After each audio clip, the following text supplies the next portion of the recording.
की जाए। हरे कृष्णा। श्रीमद् भागवतम सप्तम स्कंद से हम लोग पाठ कर रहे हैं। और हमने देखा किस प्रकार प्रहलाद महाराज के ऊपर अत्यधिक क्रोधित हिरण्यकशिपु हो रहे हैं। और हिरण्यकशिपु प्रहलाद को प्रश्न पूछते हैं कि तुम जो मेरे सामने इतना निर्भीक होकर के खड़े हो, जो मेरे शत्रु की पूजा कर रहे हो, ये शक्ति तुम्हारे पास आती कहाँ से है? और प्रहलाद महाराज उत्तर देते हैं, मेरी, आपकी, ब्रह्मा जी की, कीट पतंगों की, चल अचल सारे जीवों की, सबकी शक्ति के स्रोत सेम ही है। वह है साक्षात भगवान। श्लोक संख्या 8 से 8 प्रहलाद महाराज बता रहे हैं, वो जो सबके स्रोत हैं, सह सह ईश्वर कालोरुक्रमो सा ओजः सह सत्त्वबलेन्द्रियात्मा स एव विश्वं परमः स्वशक्तिभिः सृजत्यति अति गुणात्रयेश। मोनिका मत। प्रभु जी, श्लोक श्लोक पढ़ना है ना प्रभु जी। ओ हाँ, सॉरी। तो श्लोक एक बार पढ़ लेते हैं। ओके। धृतराष्ट्र उवाच धर्मक्षेत्रे कुरुक्षेत्रे समवेतायुयुत्सव समवेतायुत्सव मामका पांडवास्ते किम कुर्वत संजय। आप लोग जब बोलेंगे तो म्यूट करके ही बोलना, हाँ? तो सब लोगों को समस्या नहीं है। मोनिका माता जी पढ़िए। प्रभु जी, आपकी आवाज बहुत कम आ रही।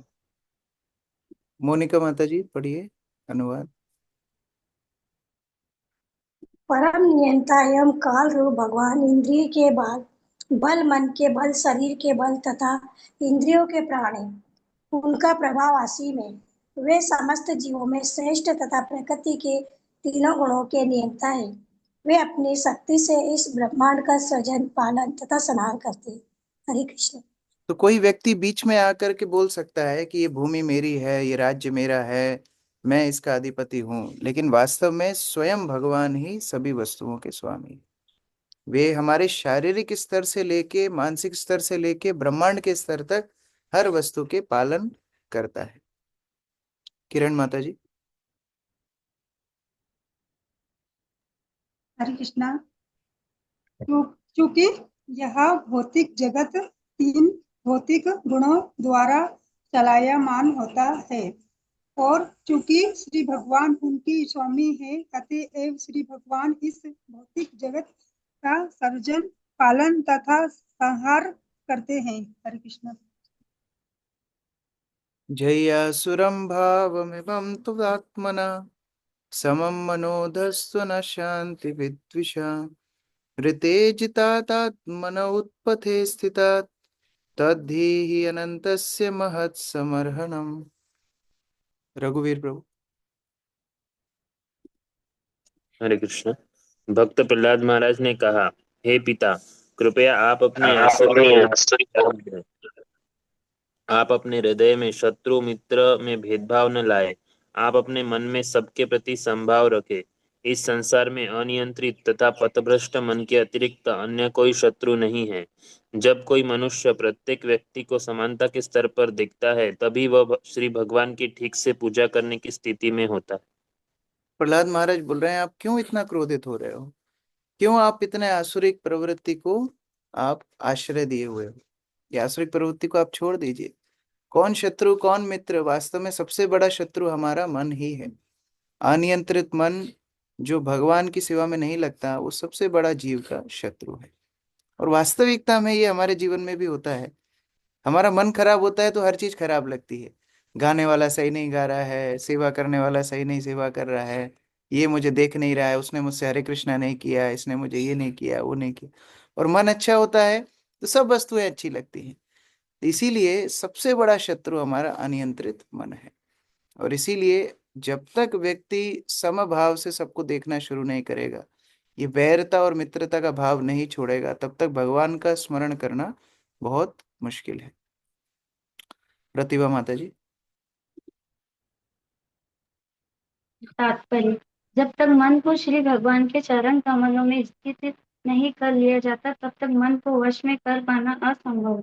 जैसा कि अर्जुन ने श्रीमद् भगवद गीता में 6.34 में कहते हैं, चलयम ही मन कृष्ण प्रथामि बलव्रत सतम तस्या निग्रह मन्ये वायोरिव सुदुष्टरापम।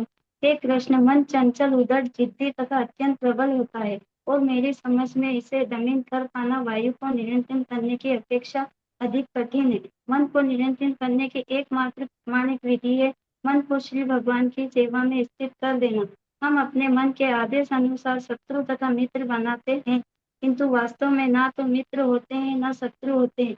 वनितः समदर्शिनी समहं सर्वेषु भूतेषु मत भक्ति लभन्ते पराम। इसे समझना ही भक्ति के राज्य में प्रवेश करने की प्रथम शर्त है। हरे कृष्ण। मन व्यक्ति को प्रबल रूप से इंद्रिय भोग की तरफ खींचेगा अगर वो भगवान की सेवा में नहीं लगेंगे।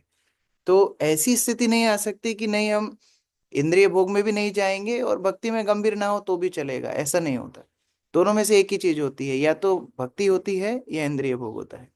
तो इसलिए जानबूझ करके प्रयास करके जीव को भगवान की सेवा में अपने मन को लगाना है। दस्युन्पुरासन न विजित्य लुम्पटो मन्यन्ते के स्वजिता दिशो दशा जितात्मनो यस्य समस्य देहिनां साधो स्वमोह प्रभावा कुतो परे। हंसराज प्रभु।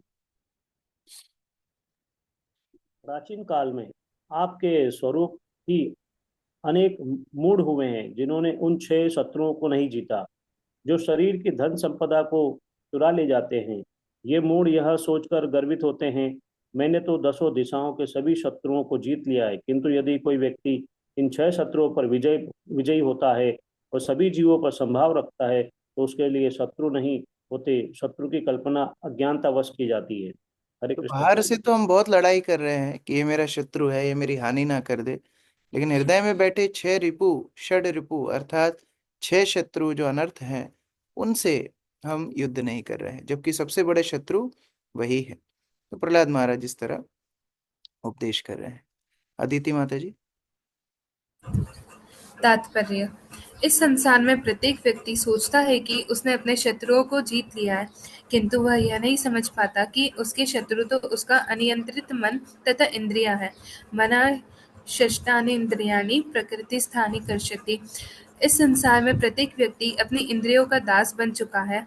मूलतः प्रत्येक व्यक्ति कृष्ण का दास होता है, किंतु अज्ञानवश वह इसे भूल जाता है और इस तरह वह कामेच्छा, क्रोध, लोभ, प्रमत्तता तथा ईर्ष्यावश माया की सेवा में लग जाता है।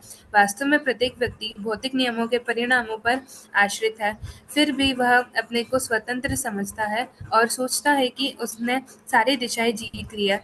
निष्कर्ष यह निकला कि जो व्यक्ति यह सोचता है कि उसके अनेक शत्रु हैं, वह अज्ञानी है, जबकि कृष्ण भावना भावित व्यक्ति जानता है कि मनुष्य के भीतर के शत्रुओं अनियंत्रित मन तथा इंद्रिया के अतिरिक्त कोई अन्य शत्रु नहीं है। हरे कृष्ण। प्रकार वास्तविक लड़ाई हमारी खुद से ही है। सबसे बड़ा चुनौतीपूर्ण हमें संघर्ष करना है तो अपने मन और इंद्रियों से ही करना है, और उस इंद्रियों के ऊपर, मन के ऊपर जय करके अजात शत्रु भक्त बन जाते हैं। तो किसी के लिए बैर उनके अंदर होता नहीं, निंदा आदि शून्य, किसी की निंदा करते नहीं। ऐसे भक्त भगवान की सेवा, भगवान का भजन कर पाते हैं। अभी ये सुन के हिरण्यकशिपु का क्रोध और बढ़ गया। श्री हिरण्यकशिपुर्वाच व्यक्तं त्वं मरतु कामोऽस्मि योतिमार्त्रं विकत्तहसे मुमूर्षणां हि मंदात्मन् ननो स्युर्विकलवा विक्लव गिरा। प्रमोदानंद प्रभु जी।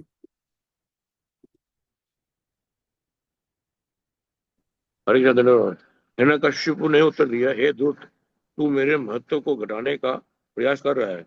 मानो तू मुझसे अधिक इंद्रिय संयमी है, ये अति बुद्धिमता है। अतः मैं समझ रहा हूँ कि तुम मेरे हाथों में मरना चाहते हो, क्योंकि मेरी ऐसी बेसिर पैर की उठपटांग बातें वही करते हैं जो मरणासन होते हैं। हरे कृष्ण। बोल रहे तू मेरा सम्मान घटा रहा है, तू ये बोलना चाह रहा है मैं इंद्रिय संयमी नहीं हूं, तू ज्यादा बड़ा इंद्रिय संयमी है। और ये सब करने के साथ तू ये बताना चाह रहा है कि तू मुझसे ज्यादा बुद्धिमान है। ऐसी बातें वही लोग करते हैं जिनकी मृत्यु निकट आ गई है। और इसलिए मैं तुमको मृत्यु के घाट उतार दूंगा। राजीव प्रभु। तात्पर्य हितोपदेश में कहा गया है, उपदेशो ही मूर्खाणाम प्रकोपाय न शांतये। यदि किसी मूर्ख व्यक्ति को अच्छा उपदेश दिया जाता है तो वह उसका लाभ न उठाकर उल्टे और अधिक क्रुद्ध होता है। प्रहलाद महाराज के प्रामाणिक उपदेशों को उसके पिता हिरण्यकश्यपु ने सत्य करके नहीं माना, प्रत्युत वह शुद्ध भक्त एवं महान पुत्र पर अधिकाधिक क्रुद्ध हो उठा। ऐसी कठिनाई हमेशा उत्पन्न हो जाती है जब कोई भक्त हिरण्यकश्यपु जैसे व्यक्तियों को, जो धन तथा स्त्रियों द्वारा आकृष्ट होते हैं, कृष्ण भावनामृत का उपदेश देता है। हिरण्य का अर्थ है सोना तथा कश्यपु का अर्थ है बढ़िया गद्दा। यही नहीं, पिता कभी नहीं चाहता कि उसका पुत्र उसे उपदेश दे, विशेष रूप से यदि पिता असुर हो। किंतु प्रहलाद महाराज का वैष्णव उपदेश अप्रत्यक्षता उनके आसुरी पिता पर फलित हो रहा था, क्योंकि हिरण्यकशिपु कृष्ण तथा उनके भक्त के प्रति अत्यधिक ईर्ष्या के कारण अपने मारे जाने के लिए नरसिंह देव को शीघ्रता से बुला रहा था। इस प्रकार वह साक्षात भगवान द्वारा मारे जाने के लिए तेजी ला रहा था। यद्यपि हिरण्यकशिपु असुर था, किंतु यहाँ उसे श्री शब्द से पुकारा गया है। क्यों? इसका उत्तर यह है कि सौभाग्यवश उनका पुत्र प्रहलाद महाराज जैसा महाभागवत था। इस प्रकार असुर होते हुए भी उसे मोक्ष प्राप्त होगा और वह भगवत धाम लौटेगा। हरे कृष्ण।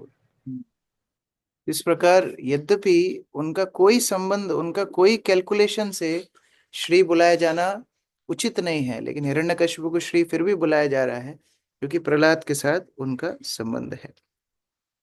जैसे चैतन्य चरितामृत में जहाँ अमोघ का वृत्तांत आता है तो वहाँ अमोघ भगवान श्री चैतन्य महाप्रभु की आलोचना करते हैं, निंदा करते हैं, और उस कारण से महाप्रभु तो कोई प्रतिक्रिया नहीं करते, लेकिन सार्वभौम भट्टाचार्य जो उनके ससुर थे वो उनको मारने के लिए तैयार हो जाते हैं और अमोघ वहां से अपनी जान बचा करके भागता है।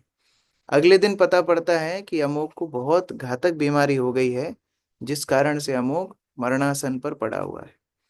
तब महाप्रभु स्वयं अमोघ के पास जाते हैं और अमोघ को ठीक कर देते हैं, उसको उपदेश भी देते हैं कि देखो अमोघ, तुम्हारा हृदय, ब्राह्मण का हृदय तो स्वच्छ होता ही है, तो ये स्थान कृष्ण को रहने के लिए देना था, तुमने ये ईर्ष्या रूपी चांडाल को क्यों ये स्थान दे रखा है। ये सुन करके अमोघ ठीक हो गया। और जब अमोघ सार्वभौम भट्टाचार्य के पास आया, अमोघ को देख के सार्वभौम भट्टाचार्य को बहुत गुस्सा आया। एक तो अपराध किया, ऊपर से फिर चलो फल भी मिला, बीमार भी हुआ, फिर महाप्रभु ने इसको ठीक भी कर दिया। सार्वभौम भट्टाचार्य महाप्रभु को जाके बोलते हैं, आपने इसको ठीक क्यों किया? ये निंदुक को तो मरना चाहिए था, ये तड़प तड़प के मरना चाहिए था, आपको निंदा किया है। तो महाप्रभु सार्वभौम को बोलते, सार्वभौम ये तो तुम्हारा जमाई है, ये तो उसको तो उद्धार मुझे करना ही था। तुम्हारे घर के कुत्ते, बिल्ली, जानवरों को भी मैं कृष्ण प्रेम दूंगा क्योंकि तुम्हारे साथ उनका संबंध है। तो एक प्रहलाद के साथ संबंध है, इसलिए हिरण्यकशिपु यद्यपि इतना उद्दंडी है, अब शब्द बोल रहा है, सब कुछ कर रहा है, फिर भी भगवान उसका उद्धार करेंगे। ये वैष्णवों के साथ संबंध होने का फायदा होता है। यस्त्वया मंद भागोक्तो मदन्यो जगदीश्वरा क्वासौ यदि स सर्वत्र कस्मात् स्तंभे न दृश्यते। आरती सोमानी माता जी। इसका तात्पर्य पढ़ा था? हरे कृष्ण प्रभु प्रणाम। अरे अभागी प्रहलाद, तूने सदैव मेरे अतिरिक्त किसी परम पुरुष का वर्णन किया है जो प्रत्येक के ऊपर है, प्रत्येक का नियंता है तथा जो सर्वव्यापी है, परंतु वह है कहाँ? यदि वह सर्वत्र है तो वह मेरे सामने इस खंबे में क्यों उपस्थित नहीं है? हरे कृष्ण प्रणाम। तो बोला, तुमने बोला सब जगह है, सारी शक्तियां उनसे ही आती हैं, लेकिन मुझे तो वो दिख नहीं रहा है, कहाँ पर है? तुम बोले सब जगह है, तो क्या ये खंबे में उपस्थित है? और तुम सबसे बड़े दुर्भाग्य हो। क्यों दुर्भाग्य हो? मंद भाग्य। मंद भाग्य क्यों बोला है? कि अगर तुम मेरी उपासना करते तो अगले उत्तराधिकारी तुम बनते, तुम भी असुरगणों का नेतृत्व करते, लेकिन तुमने मेरी उपासना छोड़ के ऐसे व्यक्ति की उपासना करी जो दिखता ही नहीं है। ऐसे कम्युनिस्ट लोग ऐसे करते थे, वो चर्च के सामने खड़े हो जाते थे, लोग आते थे बाहर, उनको पूछते थे कि अच्छा तुम अंदर क्या प्रार्थना करके आए? तो क्रिश्चियन लोग प्रार्थना करते हैं, O God give us our daily bread. तो बोले ब्रेड मिला क्या अंदर? बोले नहीं मिला तो नहीं। बोले हमारे सामने बोलो। तो बोले O communist please give us our daily bread, वो ब्रेड का पैकेट निकाल के उनको दे देते हैं।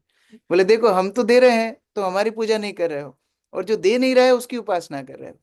तो हिरण्यकशिपु बोल रहा है मैं सामने खड़ा हूं, मैं तुमको सब कुछ देने के लिए तैयार हूं, मेरी उपासना तुम नहीं करके तुम कितने दुर्भाग्य हो, मंदभाग्य हो कि तुम हरि की उपासना कर रहे हो जो दिखता ही नहीं है। अगर है तो क्या ये खंबे में उपस्थित है, बताओ यामिनी माता जी। तात्पर्य। कभी कभी असुर गण यह घोषित करते हैं कि वे ईश्वर के अस्तित्व को इसलिए नहीं मानते क्योंकि वे उन्हें देख नहीं सकते, किंतु असुर जो कुछ नहीं जानता उसका वर्णन स्वयं भगवान ने भगवत गीता में किया है। नाहम प्रकाश सर्वस्य योग माया समावृता। मैं कभी मूर्ख तथा अज्ञानी के समक्ष प्रकट नहीं होता। उनके लिए मैं योग माया से आवृत करता हूँ। भगवान केवल भक्तों द्वारा देखे जाने के लिए अनावृत रहते हैं, लेकिन अभक्त उन्हें नहीं देख सकते। भगवान के दर्शन पाने की योग्यता का वर्णन ब्रह्म संहिता में किया गया है। प्रेमांजना छुरित भक्ति विलोचनेन संत सदैव हृदयेषु विलोकयन्ति। जिस भक्त ने भगवान कृष्ण के प्रति सच्चा प्रेम विकसित कर लिया है, वह उन्हें सर्वत्र सदा देख सकता है, किंतु असुर उन्हें नहीं देख सकता, क्योंकि उसे परमेश्वर का स्पष्ट ज्ञान नहीं है। जब हिरण्यकशिपु प्रहलाद महाराज को मार डालने की धमकी दे रहा था, तो प्रहलाद ने निश्चित रूप से अपने तथा अपने पिता के समक्ष खड़े हुए खंबे को देखा, और यह भी देखा कि भगवान उसे अपने आसुरी पिता के शब्दों से न डरने के लिए प्रोत्साहित करने हेतु उस खंबे में उपस्थित हैं। भगवान उनकी रक्षा करने के लिए उपस्थित थे। हिरण्यकशिपु ने प्रहलाद महाराज के कथन पर ध्यान देते हुए उनसे पूछा, बोल तेरा ईश्वर कहाँ है?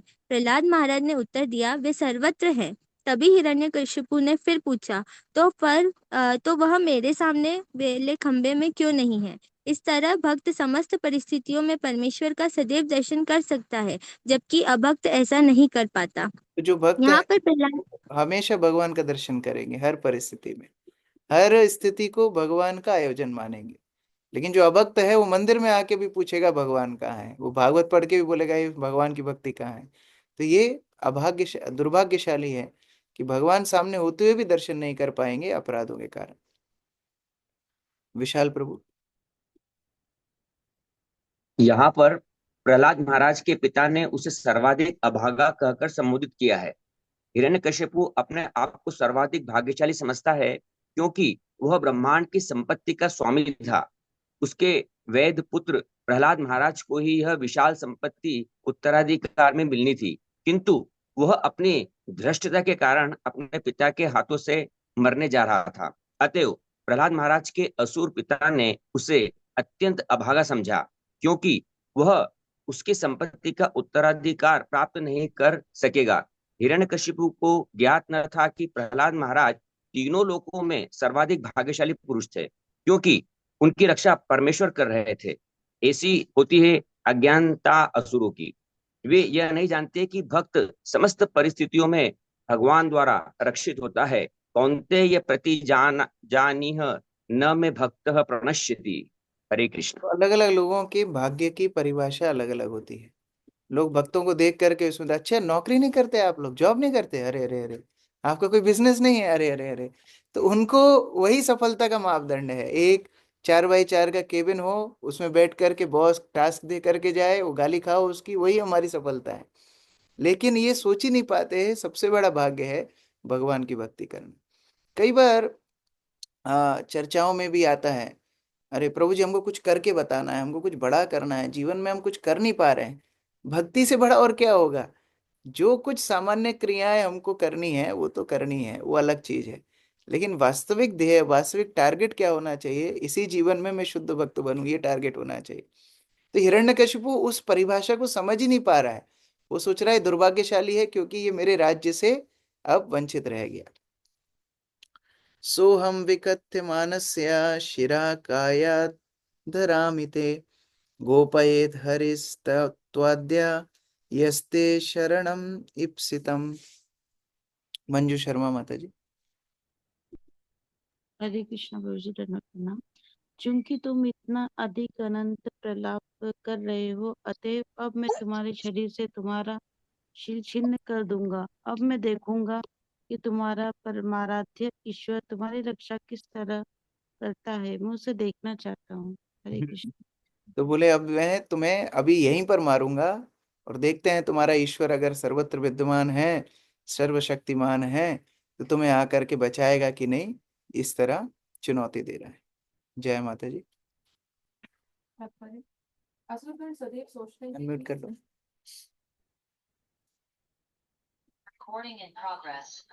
असुरगण सदैव सोचते हैं कि भक्तों का ईश्वर काल्पनिक है। वे यह सोचते हैं कि ईश्वर है ही नहीं और ईश्वर के प्रति भक्ति की तथाकथित धार्मिक भावना मात्र निद्राजनक है। यह एक तरह का व्यामोह है, जैसा कि एलएसडी तथा अफीम से उत्पन्न होता है। जब प्रहलाद महाराज हिरण्यकशिपु को कह रहे थे कि भगवान सर्वत्र उपस्थित है, तो हिरण्यकशिपु को उस पर विश्वास नहीं हो रहा था। क्योंकि एक आदर्शमय असुर होने के कारण हिरण्यकशिपु को विश्वास था कि कहीं ईश्वर नहीं है और कोई प्रहलाद की रक्षा नहीं कर सकेगा। अतएव वह अपने पुत्र को मारने के लिए प्रोत्साहित हुआ। उसने इस विचार को चुनौती दी कि भक्त सदैव परमेश्वर द्वारा रक्षित है। एवं दुरतै मुहुर्दयन्नुषा सुतं महाभागवतं महासुरा खड्गं प्रगृह्य उत्पत्तिवरासनात् स्तंभं तदा तताडातिबला स्वमुष्टिना। अर्चना माता जी, अर्चना चौरसिया माता जी।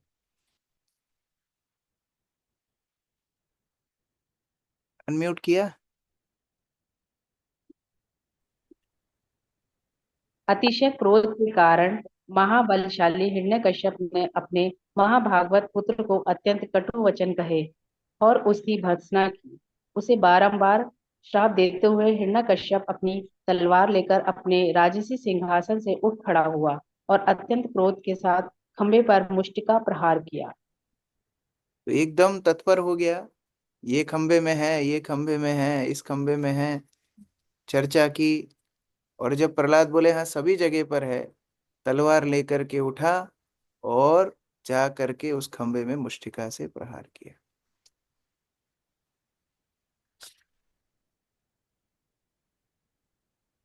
तदैव तस्मिन् निनदोति भीक्षणो बभूव येनाण्डकटाहम् अस्फुटत् यं वै स्वधिष्णपगतां त्वजादया श्रुत्वा स्वधामात्ययम् अंगमेनिरे। वेदांत प्रभु। तब उस तब उस खंबे से एक भयानक आवाज आई, जिससे ब्रह्मांड का आवरण विलीन होता प्रतीत हुआ। हे युधिष्ठिर, यह आवाज ब्रह्म आदि देवताओं के निवासों तक पहुंच गई। जब देवताओं ने इसे सुना तो उन्होंने सोचा, ओ, अब हमारे लोकों का विनाश होने जा रहा है। एक वैष्णव को अपराध किया है, उसका फल क्या हो सकता है? सारे ब्रह्मांड विनाश हो सकता है। भगवान अब प्रकट होने वाले हैं और उनकी शक्ति के सामने कोई शक्ति टिक नहीं सकती। राम कुमार चौबे प्रभु, अनम्यूट कर लीजिए। ओजस्विनी माता जी। तात्पर्य: जिस प्रकार हम वज्रपात की ध्वनियों से कभी कभी अत्यधिक भयभीत हो उठते हैं और यह सोचने लगते हैं कि शायद हमारे घर विनष्ट हो जाएंगे, उसी प्रकार ब्रह्मा इत्यादि देवता हिरण्यकश्यपु के समक्ष खम्भे से उत्पन्न गर्जन सुनकर भयभीत हो उठे। अच्छा, देवताओं को और कुछ मतलब ही नहीं है, उनका स्वर्ग से ही मतलब है। हमारा घर नहीं छिन जाए, हमारी शक्तियां ना छिन जाए, उनको वही चिंता ज्यादा रहती है। सा विक्रमं पुत्र वधेपसुर ओजसा निशम्य निर्हरादमपूर्वमद्भुतम् अन्तः सभायां न तत्पदं वितत्र सूर्येन सुरारियुथापः। नित्य हरि प्रिय माता जी। अपने पुत्र के इच्छुक हिरण्यकशिपु ने जो इस तरह अपने अद्वितीय शौर्य दिखला रहा था, जब एक अद्भुत भीषण घोर ध्वनि सुनी जिसे इसके पूर्व उसने कभी नहीं सुना था, इस ध्वनि को सुनकर अन्य असुर नायक भी भयभीत हुए। उस सभा में इस ध्वनि के उद्गम को कोई नहीं ढूंढ पाया। तो अभी मारने का इच्छुक तो था, लेकिन कुछ और ही रिजल्ट निकला। भीषण ध्वनि हुई और इतना प्रकाश उस स्तंभ से निकला। ऐसी ध्वनि को देख करके हिरण्यकशिपु स्वयं विस्मित हो गया। बसंत प्रभु। तात्पर्य। श्रीमद् भगवत गीता 7वें अध्याय 8वें श्लोक में भगवान श्री कृष्ण यह कहकर अपनी व्याख्या करते हैं, रसो अमप्सु कौन्तेय प्रभावेषु शब्द के पौरुषं रसो। हे कुंती पुत्र अर्जुन, मैं ही जल का स्वाद हूँ, सूर्य तथा चंद्रमा का प्रकाश हूँ, वैदिक मंत्रों का ओम शब्द तथा आकाश एवं मनुष्य के पुरुषार्थ की ध्वनि हूँ। यहाँ पर श्री भगवान ने आकाश में भीषण ध्वनि द्वारा शब्द खे सर्वत्र अपनी उपस्थिति प्रकट की। यह गर्जन की भीषण ध्वनि श्री भगवान की उपस्थिति का प्रमाण था। अब हिरण्यकशिपु जैसे असुर श्री भगवान की परम नियंत्रक शक्ति का अनुभव कर सके, और इस प्रकार हिरण्यकशिपु भयभीत हो गया। मनुष्य चाहे कितना ही बलशाली क्यों न हो, वह वज्रपात की ध्वनि से सदैव भयभीत होता है। इसी प्रकार हिरण्यकशिपु तथा उसके सभी संगी असुर उस ध्वनि के रूप में उपस्थित परमेश्वर की उपस्थिति से भयभीत थे, यद्यपि वे उस ध्वनि के उद्गम का पता नहीं लगा पाए। हरे कृष्ण। अभी नरसिंह के प्राकट्य के वर्णन 17वें श्लोक में कर रहे हैं। सत्यम विधातुम निज वृत्य भाषितम व्याप्तिम च भूतेषु अखिलेषु चात्मना अदृश्यतात यद्भुत रूपमुद्वहन् स्तंभे सभायां न मृगम न मानुषम। मुकुल प्रभु। अपने दास प्रहलाद महाराज के वचनों को सिद्ध करने के लिए यह सत्य है, अर्थात यह सिद्ध करने के लिए कि भगवान सर्वत्र उपस्थित है, यहाँ तक कि सभा भवन के खंबे के भीतर भी है। भगवान श्री हरि ने अपना अभूतपूर्व अद्भुत रूप प्रकट किया। यह रूप न तो मनुष्य का था न सीखा। इस प्रकार भगवान उस सभा कक्ष में अपने अद्भुत रूप में प्रकट हुआ। सत्यम विधातुम निज भृत्य भाषितम। निज भृत्य मतलब उनके भृत्य, उनके दास, उनके सेवक, उनके भक्त के भाषितम वचनों को सत्य स्थित करने के लिए। भगवान गीता में बोलते हैं, कौन्ते प्रति जानी नामे भक्त प्रणश्यति। भगवान अपने भक्तों के वचनों तक को बिना खाली नहीं जाने देते। तो यहाँ पर प्रहलाद महाराज के वचन थे कि भगवान सर्वत्र विद्यमान है, और उसको चुनौती हिरण्यकशिपु दे रहा था कि क्या इस खंबे में है, और उसको निश्चित करने के लिए, उसको सत्य करने के लिए भगवान नृसिंहदेव उस खंबे से प्रकट हुए।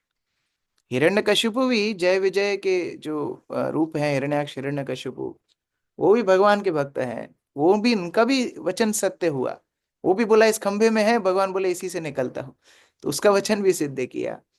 ब्रह्मा जी का वचन भी सिद्ध किया, क्योंकि ब्रह्मा जी ने जो वचन दिए, हिरण्यकशिपु को वरदान दिए कि आप किसी भौतिक जीव के द्वारा मारे नहीं जा पाओगे, ना मृगम ना मानुषम। ना तो आप उनको पशु बोल सकते हो, ना मनुष्य बोल सकते हो, क्योंकि ये सारी उपमाओं से भगवान श्रेष्ठ हैं, वो दिव्य हैं।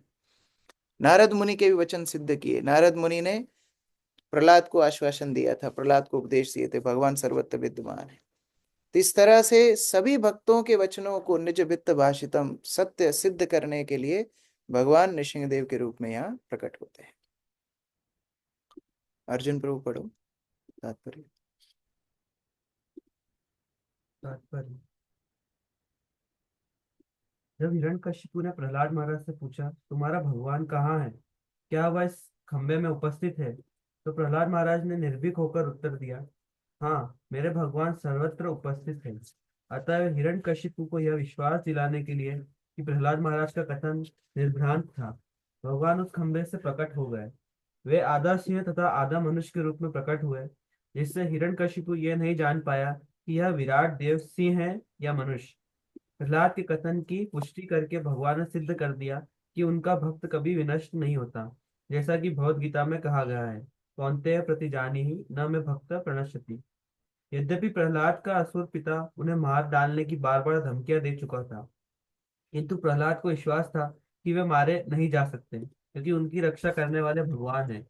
खंबे से प्रकट होकर भगवान ने मानो ये कहते हुए अपने भक्त को प्रोत्साहित किया हो, मत चिंतित हो, मैं यहाँ उपस्थित हूँ।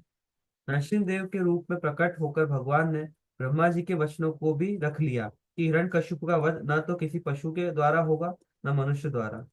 भगवान ऐसे रूप में प्रकट हुए जो न तो पूरी तरह मनुष्य का, न ही सिंह का कहा जा सकता था। इस प्रकार अपने भक्त की रक्षा ही नहीं की, उनके वचन की भी रक्षा की। और इस तरह एक भक्त के रक्षा के लिए साक्षात भगवान नृसिंहदेव यहाँ प्रकट होते हैं। आगे किस तरह हिरण्यकशिपु के साथ युद्ध, उसका वध, और भगवान के प्रसन्नता के लिए सभी देवी देवताओं का प्रयास, वो सब प्रयास करेंगे कि नृसिंहदेव को शांत कर पाए। अलग अलग सब देवी देवता प्रार्थना करेंगे। बाकी सब जगह जहाँ प्रार्थना है वहां पर कलेक्टिव प्रार्थना है, जैसे देवाह ऊचुहु, लेकिन यहाँ पर सब अलग अलग प्रयास करेंगे, क्योंकि किसी की बस की नहीं थी कि सामने जा सके। तो धीरे धीरे अपना अपना प्रयास किए, लेकिन कोई भी शांत नहीं कर पाया। फिर अगले अध्याय में प्रहलाद महाराज की प्रार्थनाओं से भगवान नृसिंहदेव प्रसन्न होंगे, उनको आशीर्वाद देंगे। हरे कृष्ण। ग्रंथराज श्रीमद् भागवतम की जय। भगवान नृसिंहदेव की जय। यस विपिन प्रभु। हरे कृष्ण प्रभु जी, दंडवत प्रणाम। प्रभु जी, जैसे इसमें आज बताया कि कोई भी हमारा मित्र नहीं है, शत्रु नहीं है, केवल हमारा मन और जो अनियंत्रित मन और इंद्रियां हमारी शत्रु है। तो प्रभु जी से उनको कंट्रोल करने के लिए इसमें बताया है कि उनको सबको भगवान में लगाएं हमने। तो प्रभु जी कैसे होगा, मतलब हम कैसे भगवान में लगाएं? तो अभी भी वो मन और वो इंद्रिया तो अनियंत्रित है ही से, तो उनको कैसे हम लोग भगवान में लगाएं? जैसे जब कोई बीमार होता है, एंटीबायोटिक खाता है तो 5 दिन पूरा लेना पड़ता है, एक दिन लेने से नहीं होता है। उसी तरह दीर्घ काल तक ये भक्ति का अनुसरण करना चाहिए। अभी भक्ति के पथ में हम आए हैं, इसी मार्ग पे अब दवाई लेना शुरू कर दिया, लेकिन अभी दीर्घ काल तक ये भक्ति का पालन करना है। और जब ये पालन करेंगे, धीरे धीरे धीरे अनर्थों का शमन हो जाएगा। हंसराज प्रभु।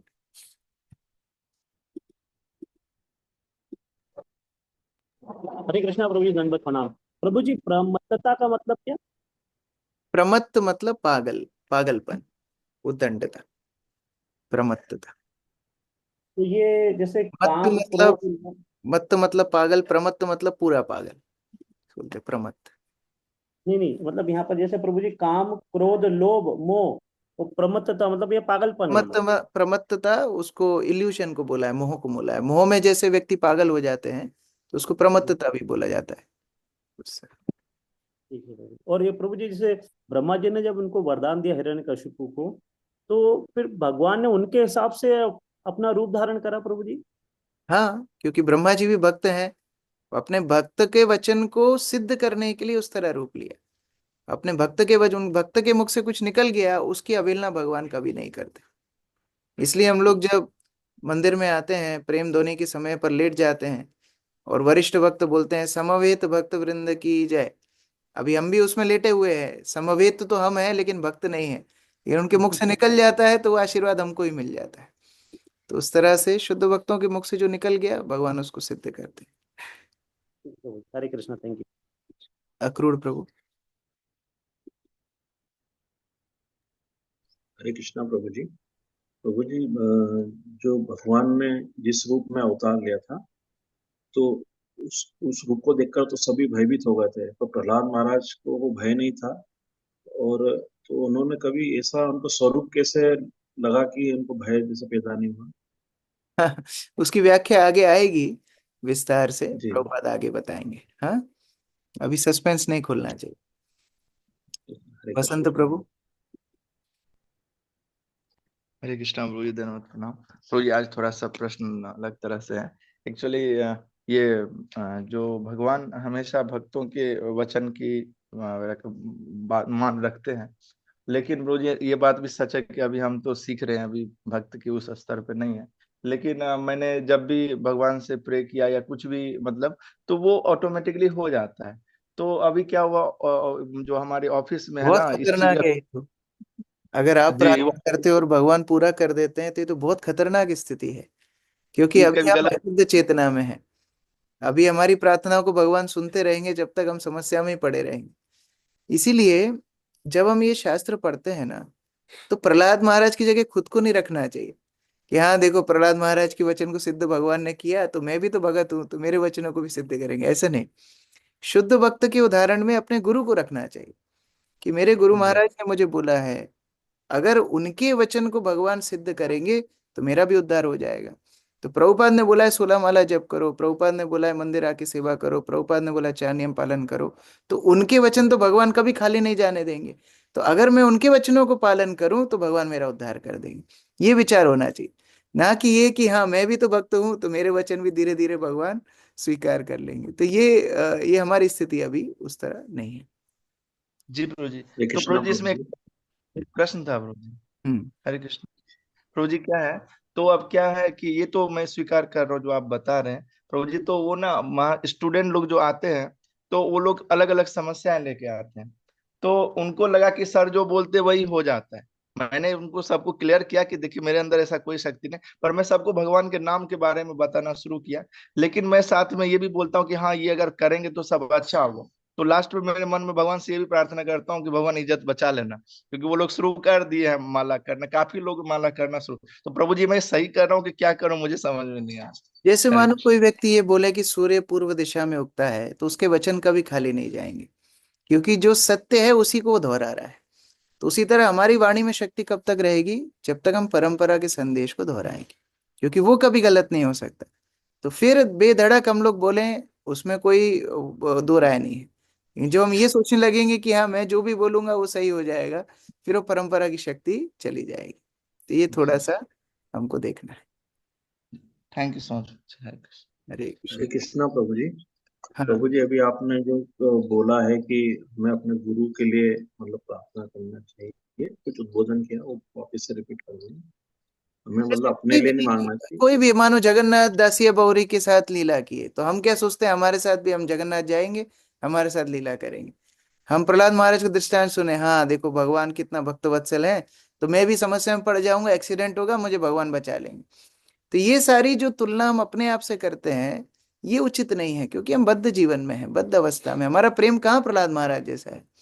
इसीलिए ऐसे उदाहरण सुन के वरिष्ठ वैष्णव गुरुओं को, गुरुजनों को उस स्थान पे रखना चाहिए कि देखो जिस तरह भगवान प्रहलाद को प्रेम करते थे उतना ही प्रेम तो भगवान श्रील प्रभुपाद से भी करते हैं। तो उनके वचनों का अगर मैं पालन करूंगा तो मुझे मेरे ऊपर भी कृपा मिल जाएगी, जैसे हिरण्यकशिपु को प्रहलाद की वजह से मिली। ये सोचना चाहिए, उल्टा। ठीक है। थैंक यू प्रभु जी। प्रभुपाद की जय। समवेत भक्त